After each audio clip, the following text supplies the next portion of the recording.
Selama 15 tahun terakhir, pemerintah pusat, daerah, fasilitator, masyarakat, civil society organization, pelaku swasta serta lembaga donor bekerja sama bahu-membahu menjalankan program yang pada tahun 2007 dipayungi dalam Program Nasional Pemberdayaan Masyarakat Mandiri atau PNPM Mandiri.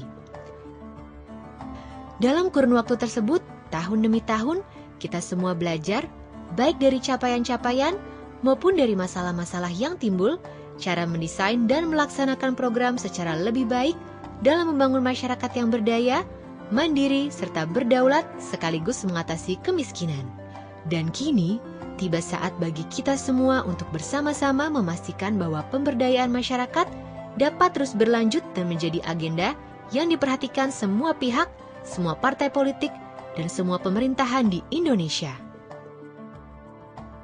Untuk menjamin kesinambungan pemberdayaan masyarakat di masa depan, perlu dirumuskan prinsip-prinsip dan indikator-indikator kerja yang akan memberi arah pada kebijakan pemerintah pusat dan daerah. Inisiatif menyusun peta jalan pemberdayaan masyarakat telah muncul saat Temu Nasional PNPM Mandiri 2010. Pemerintah sadar bahwa orang yang paling tepat dalam membuat peta jalan ini adalah para pelaku terbaik dari PNPM Mandiri. Mereka itulah yang terutama berpengalaman dan telah menempuh jalan panjang dalam mengimplementasikan, mengembangkan, mengevaluasi, serta memperbaiki pelaksanaan program pemberdayaan masyarakat. Sebuah tim kerja lalu dibentuk untuk memfasilitasi dan merekam aspirasi dari para pelaku terbaik tersebut. Pada puncaknya, disusun rumusan peta jalan secara bersama-sama dan partisipatif dalam Forum Temu Nasional PNPM Mandiri 2011. Pada awal tahun 2012, tim kerja menyelesaikan tugasnya. Naskah peta jalan pemberdayaan masyarakat telah rampung dan dikembalikan kepada pemiliknya yang sejati, yakni para pelaku pemberdayaan masyarakat di tanah air.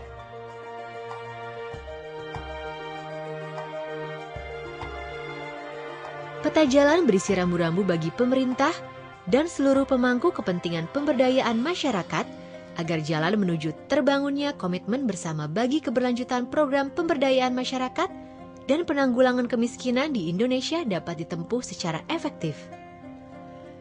Dalam peta jalan ini, rambu-rambu dimaksud tertuang dalam 5 pilar, dan untuk setiap pilar, pemerintah telah merumuskan rencana aksi, baik berupa sasaran akhir maupun langkah kebijakan yang dinilai paling strategis. Namun begitu, pelaksanaan pilar-pilar ini tentunya hanya akan efektif bila mana para pemangku kepentingan lain ikut berkomitmen dan ikut menyusun rencana aksi yang sesuai dengan peran masing-masing. Forum konsultasi publik naskah peta jalan pemberdayaan masyarakat adalah ruang terbuka dan partisipatif bagi para pelaku untuk merumuskan kontribusi masing-masing serta membangun komitmen bersama yang akan dicanangkan dalam Forum Temu Nasional PNPM Mandiri 2012.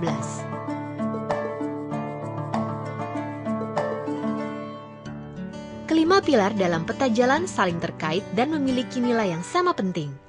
Kelima pilar tersebut adalah penguatan kelembagaan masyarakat, peningkatan kapasitas dan keberlanjutan pendampingan pemberdayaan, peningkatan peran pemerintah daerah, integrasi program, serta tata kelola dan anti korupsi. Penguatan kelembagaan masyarakat diperlukan karena kunci keberlanjutan pemberdayaan sesungguhnya berada di tangan masyarakat sendiri. Dalam rangka penguatan ini, paling tidak perlu dilakukan 2 hal, yakni 1. Peningkatan kapasitas dan akuntabilitas unit-unit agar dapat melayani kelompok miskin secara efektif. 2. Penguatan status hukum untuk melindungi aset serta memudahkan kerjasama dengan pihak dan program lain.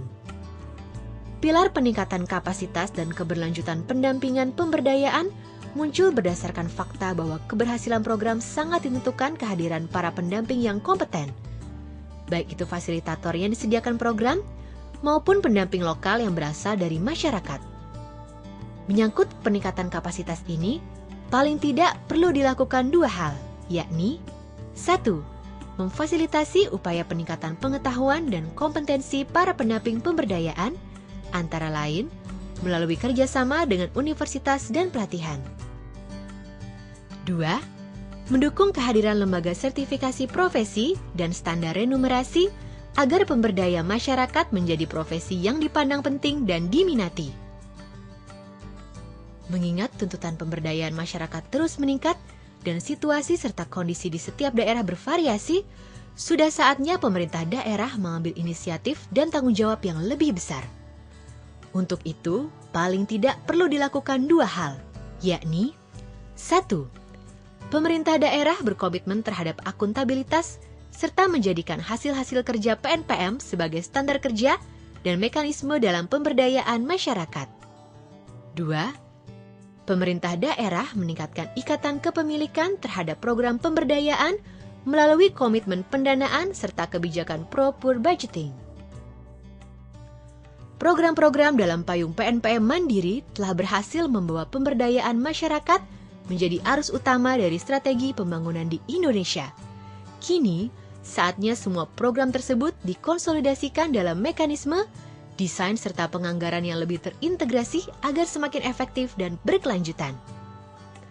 Paling tidak, hal-hal yang perlu dilakukan adalah 1. Mekanisme perencanaan partisipatif diintegrasikan dalam sistem perencanaan pembangunan daerah, termasuk penguatan peran tim koordinasi penanggulangan kemiskinan daerah dalam melakukan supervisi, pengawasan, dan koordinasi. 2. Fungsi dan peran pendampingan, serta fasilitator program sektoral atau penguatan lebih dikoordinasikan agar tidak saling tumpang tindih. 3. Perencanaan dan penganggaran dana urusan bersama diintegrasikan, termasuk kemungkinan mensinergikan sumber pembiayaan swasta serta mekanisme transfer langsung kepada masyarakat. 4. Pembangunan data terpadu agar program dapat diawasi secara lebih baik dan tepat sasaran. Sejatinya, pemberdayaan masyarakat dan penanggulangan kemiskinan adalah hak masyarakat yang harus dilindungi oleh pemerintah dan oleh masyarakat itu sendiri. Karenanya, menyangkut tata kelola yang baik dapat dilakukan paling tidak 2 pendekatan, yakni 1. Pemerintah menerjemahkan semangat gotong royong masyarakat menjadi prinsip semua mengawasi semua. 2.